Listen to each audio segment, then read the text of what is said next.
पहला मांग यह है कि जो भी मृतक हमारे भाई हैं उनके परिवारों को कम से कम 5 करोड़ रुपया मुआवजा के तौर पर दिया जाएगा। राहुल आई स्टडी ये एक तरह का कोचिंग नहीं है, अब देखिए कोचिंग लग रहा है क्या ये लग रहा है फैक्ट्री है एक तरह की। और बेसमेंट में सारी लाइब्रेरी बंद की जाए क्योंकि बेसमेंट में ही हत्या हुई है। मांग पूरी नहीं होती है तो अनिश्चित काल तक हम धरना करेंगे। अब जब मामला हाई कोर्ट और सुप्रीम कोर्ट पहुंच गया है, उसके बावजूद हम यहाँ पहुँचे हैं। कुछ बच्चों ने ये भी कहा है कि कुछ कोचिंग संस्थानों ने अपनी कोचिंग स्टार्ट भी कर दी है। एक कोचिंग संस्थान जिसमें हादसा हुआ था, राउज आईएएस कोचिंग सेंटर, उसको छोड़ करके सारे कोचिंग सेंटर्स ने स्टार्ट कर दिया है। बच्चे अभी भी बैठे हुए हैं। इनकी क्या मांगे हैं अभी तक, अभी क्या पूरा हुआ है, क्या एक्शन हुआ है, इसके ऊपर हम जानते हैं।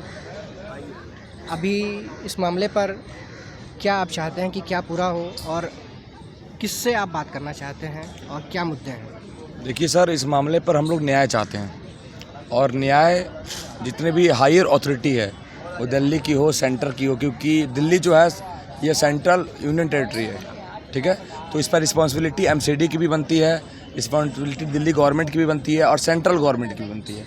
तो तीनों से हम लोग एक्शन चाहते हैं। हालांकि आज 8वां दिन है और हम लोग को सुप्रीम कोर्ट ने इस मामले को अपनी निगरानी में ले लिया। आज उन्होंने एमसीडी पर, कोचिंग इंस्टीट्यूट्स पर 1-1 लाख रुपए का फ़ाइन लगाया। फिलहाल जो इनिशिएट ले लिया उन्होंने, अब आगे क्या कार्रवाई करती है वो देखने वाली बात होगी, क्योंकि हम लोग को न्यायालय पे भरोसा है और हमको इन्हीं देश के हर एक नागरिक को जो इस देश को मतलब समझता है उसको भरोसा है। और रही बात हम लोग को न्याय की, तो हम लोग जो है 7 कॉमन डिमांड्स जो है हमारी मांगे हैं उसको हम लोग चाहते हैं। पहला मांग ये है कि जो भी मृतक हमारे भाई हैं उनके परिवारों को कम से कम 5 करोड़ रुपया मुआवजा के तौर पर दिया जाए, कंपनसेशन जिसको बोलते हैं। दूसरी बात यह है कि हम लोग बहुत दूर दराज से आते हैं, यूपी से आते हैं, बिहार से आते हैं, साउथ से आते हैं, आंध्र प्रदेश से आते हैं, गुजरात से आते हैं, बहुत अलग अलग राज्य से यहाँ पे तैयारी करने के लिए आते हैं देश के।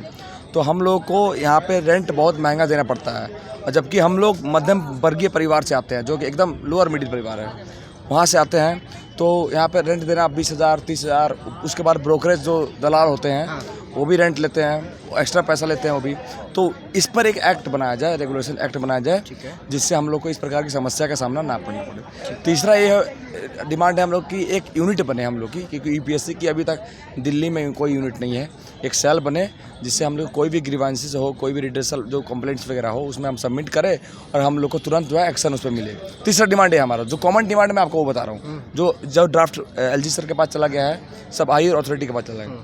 और चौथा चीज़ ये हम लोग कि हम लोग लाइब्रेरी की व्यवस्था दी जाए और बेसमेंट में सारी लाइब्रेरी बंद की जाए, क्योंकि बेसमेंट में ही हत्या हुई है। ये हत्या है सर, ये घटना नहीं है जी, बिल्कुल ये हत्या हुई है। और इसीलिए हम लोग चाहते हैं कि बेसमेंट, प्राइवेट लाइब्रेरी सब बंद हो जाए, हम लोग पब्लिक लाइब्रेरी की व्यवस्था सुरक्षा के साथ दी जाए, क्योंकि सुरक्षा नहीं था तभी तो इस तरह का घटना हुआ है। अब बताइए, आपको दिख रहा है राउज आई स्टडी ये एक तरह का कोचिंग नहीं है, अब देखिए कोचिंग लग रहा है क्या ये लग रहा है फैक्ट्री है, एक तरह की इंडस्ट्री है। देखिए आप 7 स्टार होटल की तरह लगा। हाँ, एक तरह का ये लोग माफियागिरी चालू किए हैं यहाँ पर, समझ रहे हैं? माफियागिरी, बच्चों को लूटना किसी प्रकार से, ना पैसा में कमी, जो गरीब, ये नहीं हो कि जो गरीब बच्चा आ रहा है, चाहे मध्यम वर्गीय बच्चा आ रहा है, उसका पैसा कम कर दे, 1 रुपये कम नहीं करते हैं लोग, बल्कि बोलते हैं कि एक टाइम में पेमेंट करो, खूब से खूब, अगर उसको मतलब अगर डिस्काउंट देंगे दो बार में देंगे उसको, लो भाई दो बार में पेमेंट करो। ये लोग क्या बिजनेस हो गया ना। शिक्षा कोई महंगी चीज़ नहीं होनी चाहिए कभी। शिक्षा से बन के अगर आप सफल होते हैं तब आप महंगाई करिए, वो बात अलग है, लेकिन शिक्षा इस देश में एकदम फ्री नहीं कह सकते, मतलब कुछ उचित दाम पर एक अच्छी क्वालिटी की शिक्षा होनी चाहिए। लेकिन ये लोग यहाँ पर माफियागिरी बना लिए हैं। तो बस यही 2-4 मांग हमारे जो 7 मांगे हैं, इसी को लेकर हम लोग धरना दे रहे हैं। अगर ये हमारी मांग पूरी होती है तो हम लोग सफलपूर्वक धन्यवाद करेंगे प्रशासन का, पुलिस प्रशासन का, जो भी न्यायालय है उनका, और जो भी हाईएस्ट अथॉरिटी है उनकी।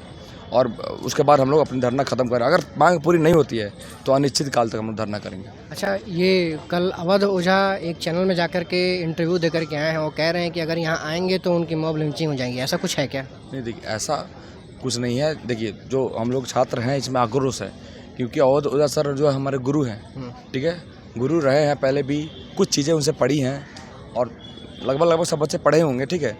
तो गुरु को हम लोग अपशब्द नहीं बोल सकते। नाराज़गी है तो भाई नाराज़गी है तो गुरु आते हैं, अगर यहाँ पे ग्राउंड पे आते तो हम उससे अपनी नाराज़गी व्यक्त करते हैं कि हमारे दिल में क्या नाराज़गी है, ठीक है। उनको आने के उनमें उनका भी जो बच्चे हैं, छात्र, इनका भी जो कहना गलत नहीं है, जायज़ है इनका भी विरोध जायज़ है, लेकिन उनको आना चाहिए ग्राउंड पर, आकर हम लोग से मिलना चाहिए। ऐसे ये बताइए कैसे कोई किसी को मॉब लिंचिंग कर देगा? वो एजुकेटेड है सर, अवध उधर सर है, इतना हम लोग को, हम अभी भी सम्मान करते हैं, हम भी उनका विरोध किए हैं, ऐसी बात नहीं है, लेकिन हम सम्मान करते हैं, क्योंकि अब हम लोग को उनका विरोध करके हम लोग क्या मिलने वाला, हम लोग को न्याय चाहिए सर। चाहे आप आके न्याय दिलाइए, चाहे कहीं से दिलवाइए, चाहे कोई रास्ता निकालिए, गृह मंत्री के पास ले चलिए या जो भी करिए, आके न्याय दिलवाइए हम लोग को। हम ये चाहते थे सर से, लेकिन सर ने हमारी उम्मीदों पर खड़ा नहीं उतरे। और खैर उनके बारे में हम कुछ नहीं कह सकते। बस यही है, जी, है ना, फीस लेने के लिए काफ़ी फीस लिया है, जी, लेकिन जी। जब उनकी खासी आवश्यकता यहाँ पे थी, जब जी। आप लोगों की उनकी ज़रूरत है, जी, तो वो नहीं आ रहे हैं आप नहीं लोगों आ के रहे। बीच। यही उनकी मतलब कमी है, चाहे वो हो चाहे विकास द्विवेदी सर ने भी बोला था कि हम आएंगे, ग्राउंड पर कोई नहीं है। आगे जाके पता छात्र एकता